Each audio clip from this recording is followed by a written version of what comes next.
Depuis hier, on a suivi le scénario des témoignages. Hier, des gens ont commencé à confirmer qu'il était bel et bien présent au niveau du conseil avant, pendant et après les tirs. Certains ayant même dit qu'il était en tenue militaire.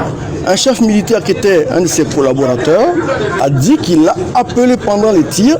Il a clairement dit on est attaqué. Je suppose qu'il était au sein du conseil. Aujourd'hui, je crois qu'avec les témoignages qu'on a aujourd'hui, vous avez entendu le lieutenant Gambo, qui est son numéro 2 au conseil, qui a été clair. Même si le général nie, le lieutenant Gambo est ferme. Il dit clairement qu'avant les tirs, il a eu une conversation téléphonique de bureau à bureau avec le général. Pendant les tirs, ils se sont croisés en bas. Le général lui a dit clairement qu'ils étaient attaqués par les tirs et qu'il fallait prendre des dispositions. Et vous avez entendu maintenant le dernier témoin qui vient, qui n'a pas encore fini, Zietienga, qui est l'un de ses collaborateurs, qui était son quasi, on va dire, cochambrier. Ils avaient des chambres quasiment à la même aile. C'était l'un de ses confidents. Ils étaient tout le temps ensemble. Tous les témoignages qui passeront vous le diront. Tout le monde les a connus très proches. Qui est clair et qui est ferme, comme il a été dit depuis le départ, et le général essaye toujours d'escamoter. Il y a eu 2 rencontres. Il y a eu l'Assemblée générale du 14 pour parler des questions organisationnelles. Et il y a eu une réunion le 15 où on a fait semblant d'essayer de trouver des solutions. Mais en réalité, comme l'a dit le témoin, le général n'a pas ouvert la bouche à cette réunion.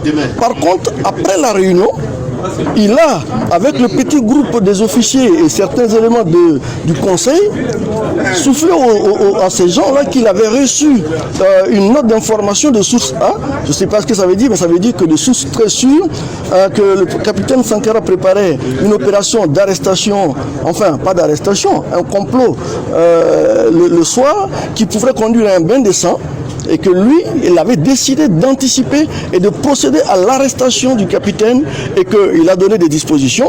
Le témoin lui-même le dit, il reconnaît qu'il a occupé un poste, on lui a dit d'occuper un poste quand passerait le cortège du président, d'empêcher que quelqu'un d'autre accède au conseil. C'est ce qui s'est fait. Et vous vous souvenez, il faut mettre ça en relation avec ce que le président Blaise Compaoré lui-même a dit dans sa déclaration. Un de mes lieutenants et les éléments du conseil ont décidé de procéder à l'arrestation du capitaine Blaise Compaoré pour éviter Thomas Sankara, pour éviter une fusion de sang. Rappelez-vous aussi la question de main levée pour passer à l'assaut.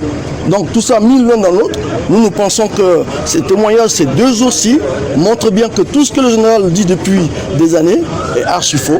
Il est bel et bien, comme nous le pensions, celui-là qui a coordonné, supervisé l'opération d'assassinat du capitaine Thomas Sankara.